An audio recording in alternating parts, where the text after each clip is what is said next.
Welcome to Toffee TV. We are doing the season previews with some of the highs and lows of the season. This video is sponsored by OneFootball. OneFootball's app makes it easy to find all the latest scores, stats and news in one place. To download the OneFootball app, click the link in the description. We've got Cam here to discuss it from the Mighty Blues.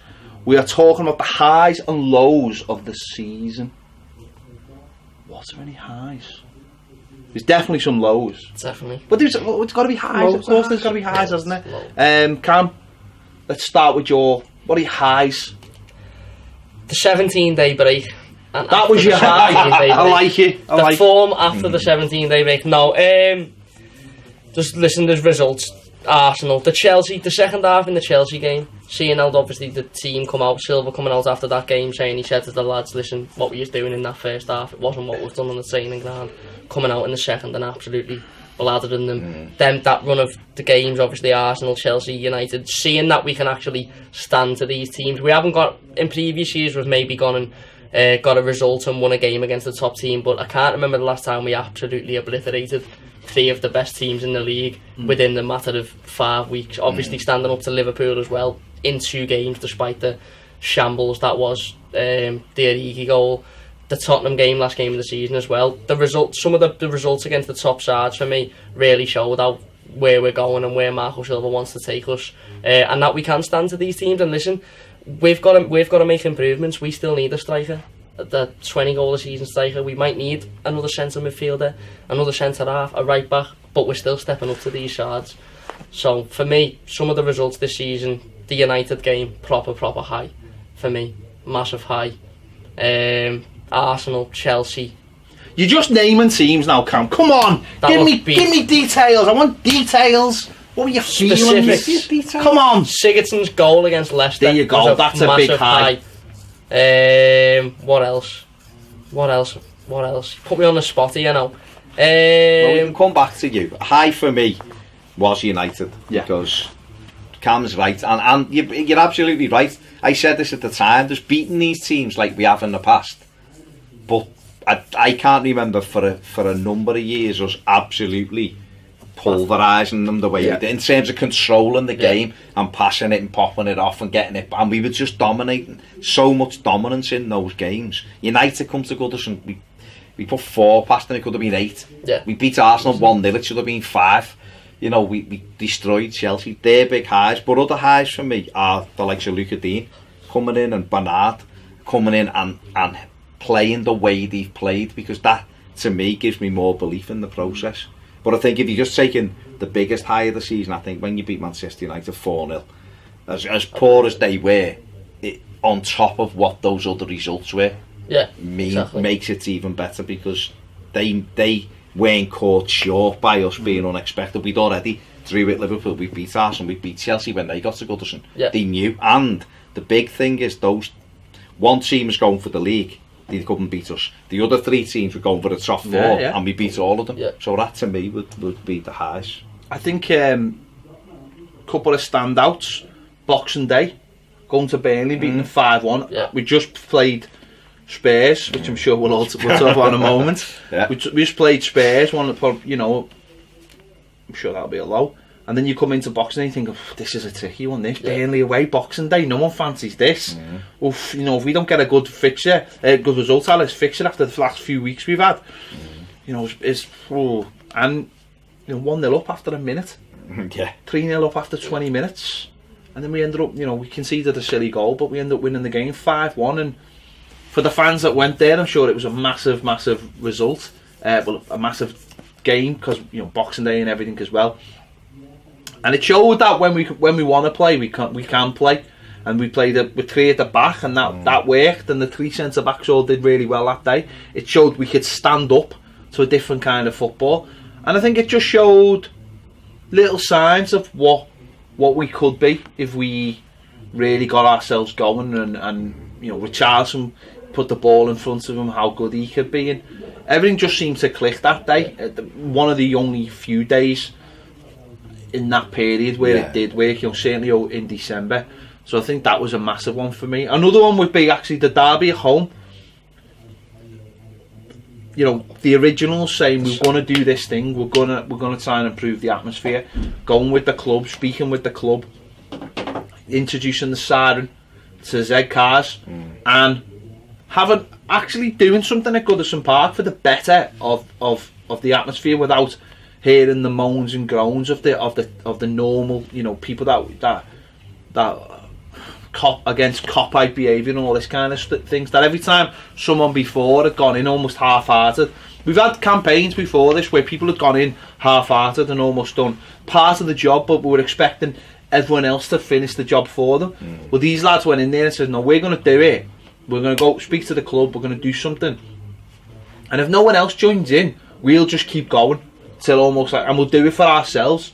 But they got in there, and the atmosphere was all, I mean, it was a derby game anyway, so the atmosphere was always going to be good. But the fact that a set of lads took it upon themselves to do something, and it's continued to the back end of the season, it really has. Every game, you know, has had a spell of really good atmosphere, and it showed in those games.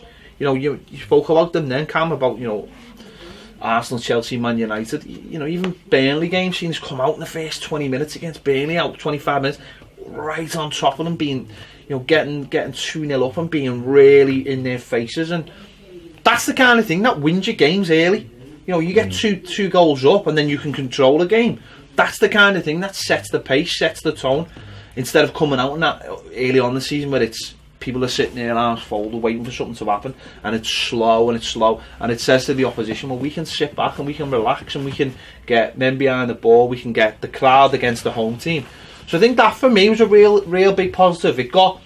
It said, right, the fans are going to be with you, not against you. And let's be honest, last season the fans were against everything that Allardyce tried to do and the team tried to do. So to come out this season and almost have that unity, I think is a massive high. Yeah, definitely. Like you said there about the signing as well, and saying about some fans being a little bit against stuff like that will label it cop-out behaviour. I think the thing with the signing was it was unexpected, so we almost didn't have time to have an opinion on it. We didn't have time to rant on Twitter and say, I don't want to do that because that's cop-out. It was just there, and you thought, I'll get up, I can feel that now. You get up and you get behind it, and then it worked, and then you can't really argue when something works like that, and you can see the players are reacting to it. I read a stat the other day, we haven't conceded a goal at home since we played City, and that they're the best team in the league. February the 6th. So last time we conceded. And we've played Arsenal, Chelsea, United, Liverpool in that period. Every time we've had the siren, we've gone out and we've put a decent performance in. So, like you said, that was a massive high because the players reacted to the atmosphere, and then the fans reacted to the players, and it worked. That relationship worked, and it sort of become like a unit. Baz said one there, Luca Dean stepping in. That's one of my biggest highs of the season, to have a player come in and fill a role that we almost sat here at the start of the season and went, right, how are we going to fill that Leighton Baines role because he is boss, and Luca Dean's just come in and gone, bang, I'll fit straight in like a Prime Baines. That's a massive high as well. The players fitting in, Richarlison coming in, top goal scorer this season, after some fans questioning them because obviously the poor second half of the season with Watford. I think they're all massive highs as well, but the signing and the atmosphere is a massive one. That's something we've been trying to get back at Goodison for years now, is that atmosphere, that feeling of the fans being up on their feet and roaring and, you know, almost sucking the ball into the net. Dominic Calvert-Lewin running for a ball that's going out because the fans were screaming at him to run, ended up creating a goal from it. So yeah, that's definitely one of my highs of the season. I think that's key, isn't it? Is that the difference in the feeling about the place from 12 months ago. Yeah. You know, 12 months ago, everyone, well, we were all delighted, like I said, on a different video because Allardyce had gone, but it was how you get the feeling flip then to excitement and knowing that you're involved in the game. And we'd said many times throughout the season, like, the atmosphere is not good enough, and you know, what's more important, the fans are doing it first or the team, and how do you do that? And if the team's not doing well, then what? If you sit there quietly, then you're not doing your part. And then because of the lads, you know, fair play to them, and everyone else has joined in, results have proven that it makes a difference. It quite clearly makes a difference.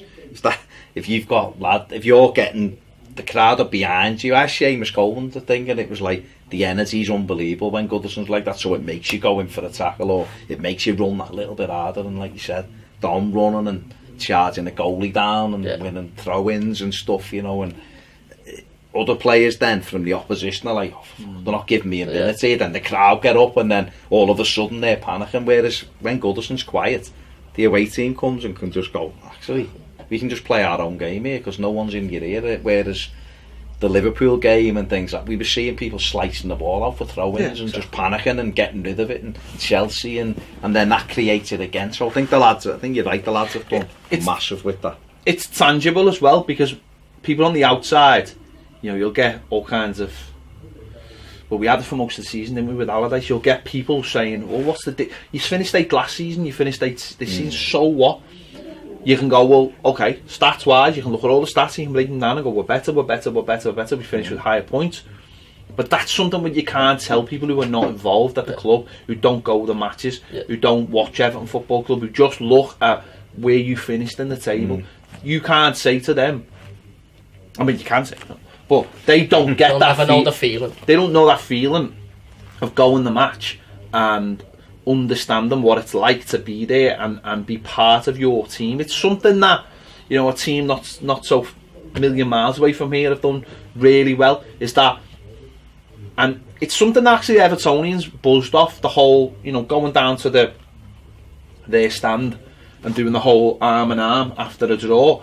But what it does is, for them and for the fans and the players, it galvanises, it unites them, and I think that's what's happened in the second half of the season, or certainly the final third of the season, is fans and players are together. You build those relationships, you are in it together then. You don't slag them off, you don't call them names, you get behind them no matter what. If you go a goal behind, you get behind them, you don't sit back in your seat and go, oh, like that, because how's that going to get you going again? It's that idea of, well, if you go, okay, I'll go behind. I remember saying, there's no relationships between fans and players, and how do you make a player love the club? If you're not prepared to back them and sing and scream and applaud them, why is Andre Gomez going to have any affinity with Everton? Right, so now, okay, it might still, he still may go to Tottenham, but what I mean is there's more chance of him staying because of the way the fans have treated him. Whereas if we all sit like that on our hands and we just watch and we go home, why should a player from another country with no affinity to Everton get any affinity to Everton? Why do you think Tim Cahill is like that with Everton and, things like that? Because he's had that. Tim Howard in the end was Satan's stick, but he still loves Everton. He loves Everton because for a period of time, everyone was with him. Moyes fostered it with the crowd and the team. It was like, we're all in this, fighting these people with loads of money because we haven't got any. That's how Moyes did it. So we were all in it together. Then we'd lost some of that, and Koeman ruined it. And Allardyce, it just didn't work. It went worse. Whereas Silver, I think, has worked really hard on getting that dressing room close knit again. We all love it, and because of the crowd, it seems like everyone's backing them now, and you see the players with the crowd now, and how many times have they come out in that last third and gone, the fans are amazing. Luca Dean, oh my god, the atmosphere is incredible. This was incredible. Yerry Mina, amazing. Gomez, when he wasn't even playing, that was amazing. Silver saying if the atmosphere is even 30% of that, then 70% of our job's done every week. Like the last game of the season when they done the lap of appreciation and the fans were singing Zuma's name, and Zuma was last out and was made sure that he was separate walking, and the fans were all chanting Zuma, and you could Mina jumping into the crowd, and you can see that there's that relationship between the fans and the players now, where there's an understanding, and they understand that when we get up on our feet, they need to be putting in the work as well, and we understand that we need to put the work in as well. Professionals, like the professionals, but the humour as well. They want to be loved, don't they? If there's an option comes on the table of moving somewhere, they've got to look at people in the eye and tell them why. Well, they don't like, they just want to jump on a plane, but you know what I mean. They've got to say, well, but there's more chance of you, if you're playing for Everton and we love you, there's more chance of you going, I've got something special here though.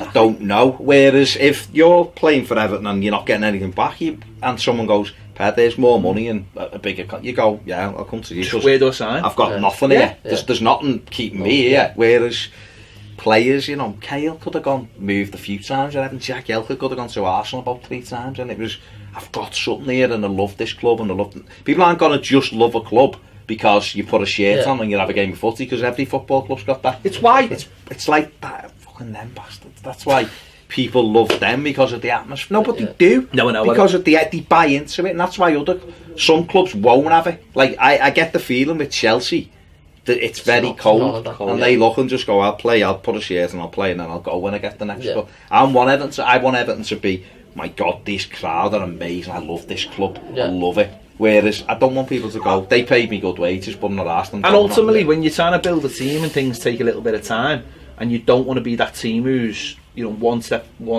forward, 2 steps back. And that's why it makes it even worse when players go and they've had that kind of thing. It's why Les got such a raw deal. It's why Lukaku got such a raw deal. It's the idea of, well, we loved you, and you're treating us like this. You haven't even got the dignity to say, right, thank you, it was fantastic. I'm really sorry. You know.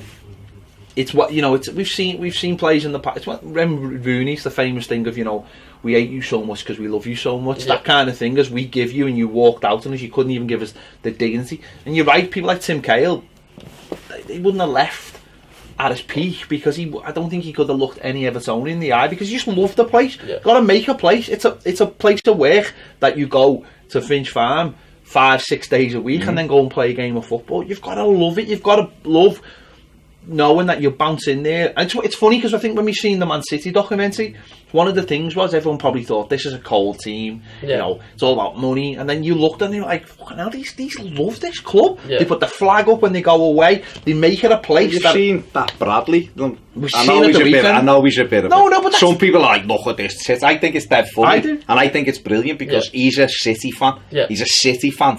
He loves them and has been there through all the thing, and he's like got his bills up his arse and he's sliding across the he's a fan living the dream with the greatest scene the Premier League's ever seen, and they're all there dancing and singing with him because they're all united, whereas probably like not united, they're all together, whereas probably like you said before that documentary and before you probably think they just go in headphones on. I mean, I've seen some Liverpool fans tweet going, look at them all on the phones, they're the worst team, there's no team spirit there, and you're like, oh yeah, whatever. Honestly, there is. They look like those teams that's on that plane. They won't win the league, No, but that's the point though, isn't it? You've got to foster that, you've got to have them beforehand. You know, last season, other things, there was talk of little pockets and you know, at our place. And you can understand that. I mean, you still see it now, you see all the French players together or just the French-speaking players or whatever. You're going to have that, of course you are, because those people will have natural bonds, a natural bond, natural identity. You know, you have the fact that people like Luca Dean knew Ghana. He comes in, he's like, well, what's the first port to go? Go and see me mate. Of course you would. Of course you would. And then he goes, well, this is my other mate. You know, Snarden, speak French together, and then of course you're going to have that. Of course, it's why you have pictures of Kurt Zuma having dinner with Paul Pogba. You know, the French internationals, they probably been playing, you know, in the same team since they're kids, they're mates. You're going to have that. But if you go into work every day and you see, it's funny, you know, when you had videos of like Nias last year with like Tom Davies and people tried to make out like they hate each other, and you're like, they don't hate each other at all. If anything, they were like the only people who were mates, because they played in the under-23s and things together. So it's great when you have that, and I think that's where as fans we love all that. We love the fact that because now Ghana might be like, well, should I stay or will I go, or whatever. Where Dean might be like, stay. This, you know, we're building. He keeps putting tweeting, we're building something special here. But no, Dean Luca, he's always tweeting it. So you start looking and going, oh, now he believes. So if he believes, then we should believe. Dean's been at big clubs.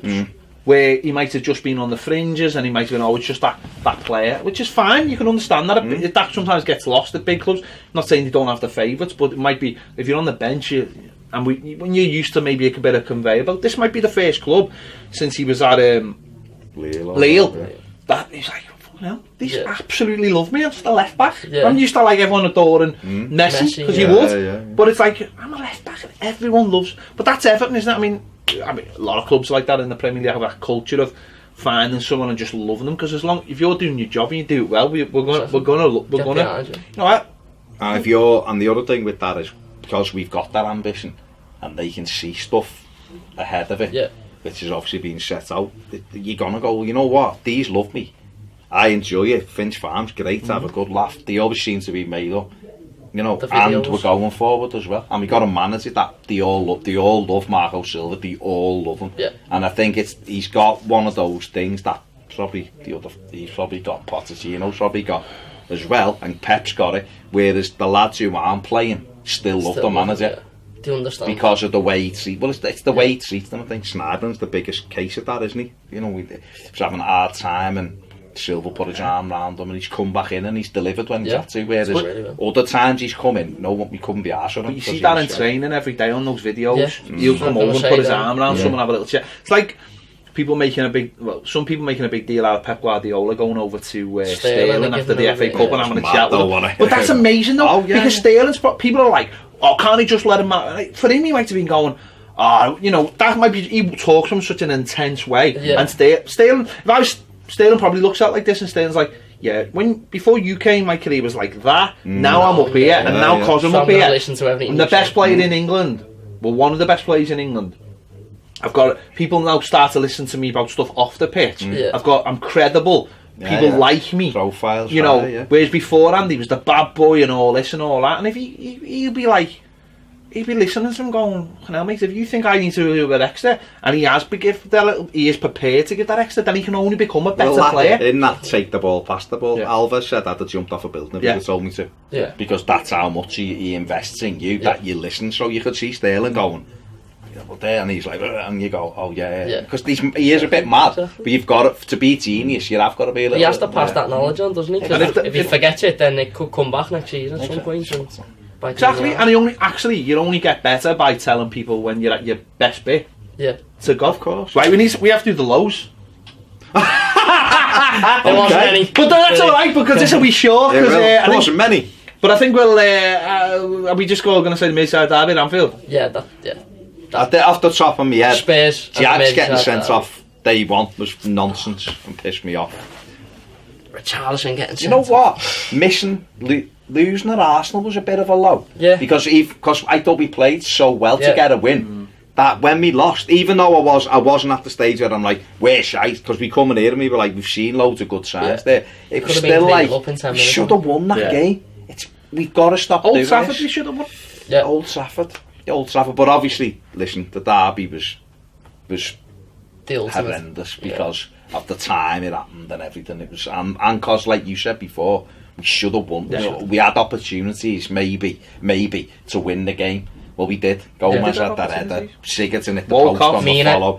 Walcott, Mina with the header. Bernard shanked. But also, I mean, it was more because the way we lost. It was more because we deserved a draw.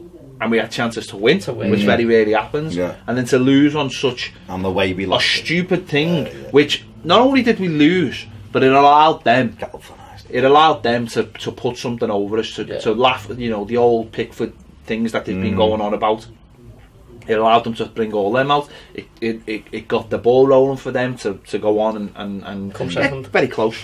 But no, it did though, didn't it? And it was one of those things where you just felt like that was going to hang over the head of all of us all season. And they were groggy from that way. They were groggy for a few weeks, but Spurs, I think, for a Premier League game low, I'd have to say Tottenham overall, because we were winning 1-0 in that game and scored again. And it should have been 2. Scored, so it should have been 2-0. There's nothing. Still, a minute later, literally a minute later, Zuma and Pickford run into each other and it's 1-1, and then they destroyed us. And you walk out of goals from being beaten 6-2, and you're like, what the fuck's just happened? And it didn't have to be 6-2 either. The manager could have put a stop to it easily if he just made a couple of tweaks. You know, he didn't. He almost just allowed. He just pressed play and just went, "Go on, let's see where this goes." And he just said, "Let's see where this goes." And it could have, you know, Seamus doesn't have the ball back into danger. We don't concede. What I would say about that game is every one of them goals we conceded in that game were through a fault of our own. But they were class that day. That's what I would say. They were class that day. They were easily the best team at Goodison Park. Yeah, in terms of football at the time. They were. I mean, Man City was different because they ground that out, and you seen that little something extra. They were 2 late goals though, weren't they? One at the end of the first. One at the end of the first goal. You know, so that was really where it started to turn after Man City. I mean, let's be honest. Who gives a monkey? So technically, it wasn't a low. The biggest technically, that was a high. Let's get it right. No one's asked that right now. That was all right. Let's see here got what going on about it. It was a great performance. It was a good performance, you know. Unlucky. Yeah, we were unlucky. We played our part in the Premier League. We did. We tried, and unfortunately, we got lucky lost. Valiant effort. Yeah. So, you know, the derby's the big one, isn't it? It is the big one because it just Millwall was Southampton in the cup. No. See, I look at that and I'm annoyed, but it wasn't a low. I'm annoyed. You look at the team, the fact that he played Dahl and Luchman, and that was his prerogative. I don't really want to see that, but that's his prerogative. So I wouldn't really say Millwall. I probably wasn't. That was my. I wasn't as. I probably that was me at my angriest that night because. They were garbage, absolutely garbage, and all we had to do was stand up to them and just do the basics, and we couldn't do the basics. And seeing Michael Keane, literally with 3 players around him, and Michael Keane going like, "What am I supposed to do? If I mark him, he'll score. If I mark him, he'll score. If I mark him, he'll score." And that was the maddest thing about the game. It was just, you know, and of course you can throw in the VAR thing and how much of a mess that was. 3 free kicks. Into the box. You know, 3 free kicks. We've been going on and getting hammered for set pieces, and we go and let 3 in one game. Give 3 stupid free kicks away. Look at these. Goes to the last game of the season against Spurs, giving a stupid free kick away on the edge of the box. But that was a low. Millwall was me at my angriest, and probably haven't been that angry at a game for a number of years as I was that night, because especially giving a stupid goal away in half time the way we did, it was pathetic, the free kick, but then going back in front through Tosin with 20 minutes left, you're thinking, right, grind it out now and just get on the coach and get out of there with the win. And we but same at Newcastle though as well, being 2-0 up, 25 minutes to go, they make a tactical change and we bring another centre back on, and you're looking at thinking Snyder's played great in the last few weeks. Just bring him on and steady the ship and get that midfield sorted, like you've just saying then about Millwall.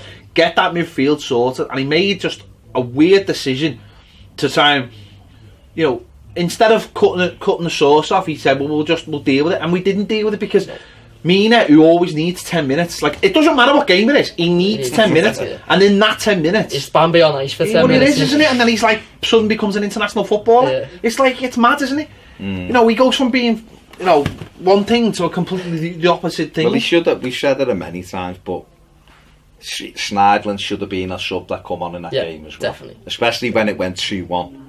Schneidlin should have come in to just go and sit in front of that back four and calm everything down, will you? Because we're all over the place, and he didn't, and that was so frustrating. It was. Substitutions at time were poor for me at times in the season. Well, they were. I mean, again, though, I look at them at more like, you know, that's you learn from that, don't you? And you're learning about players, don't forget. Exactly. You put a lad on like Luchman, everyone was banging the door down to get Luchman on in games. He could put him on in games. He came on at Newcastle and touched the ball. So it was that, but I think you can't. If someone said to me the biggest low of the season, Premier League, it'd be Liverpool, obviously, and it'd be Millwall in the cup for me. Don't think you can. I don't think you can look past it. I think that the problem with the derby was the sheer disbelief of it as well. It was like going, this is going to get disallowed, isn't it? What was so annoying was Van Dijk turned away, fuming with himself. It's that he sliced the shot that didn't end up in the back row of the cop like it should. It was other things that annoyed me though as well. It was Luchman running back into our box when really what he should have done is stayed up and made sure don't forget he played the free kick short, and he run another like 5-6 yards and then hit it in. If Luchman had stayed, I'm not putting the blame on Luchman as such, but if Luchman had been up there to stop the short, I know it sounds stupid, but just well, had to hit it in exactly. That's what I'm saying. Just like little things like that. Like what's Luchman gonna do? Yeah, exactly. You know what I mean? He's not. I've seen that a few times this season with like Bernard in our box, and you think, what are you gonna do there? Like it's good when you're counter attacking. It works, and that's what it's for. But for that one, Luchman should have just like literally, even if he'd like stood on the free kick, which is what you get taught basically in like the referee Sunday League, and then you know, and but it was just Everton. It was Everton. We Everton, but even when we Everton did, we went. It was just Everton. Surely that's an Everton. I was waiting. Where's the whistle? Where's the line? Even when it hit the bar, I was like, that's gone out. Surely that's gone out. That's gone out and come back. Like I'm waiting for this whistle to go. I'm still waiting right Still now. waiting, I'm literally sitting here waiting for a whistle. But never mind. Oh, well. There You you learn. go. Makes you a stronger person, that's so I've been told. I mean, so I've been told. Doesn't I'm kill you, it makes you stronger. Well, I mean, I'm still waiting for the proof. But I mean, I must be we all must be the strongest people in the world. Literally, we are the Avengers. I'm bench pressing. Everton Derby defeats. literally just carry anything. Yeah, definitely. Bench pressing Derby defeats like that, man. Yeah, so many. Doesn't hurt anymore. Definitely does. There you go. Let us know your highs and lows from the season. Make sure to check out all our season reviews. We've already had a general chat. We'll be talking about who stays, who goes, what next. Check them all out. Thanks for watching Toffee TV. We'll see you later.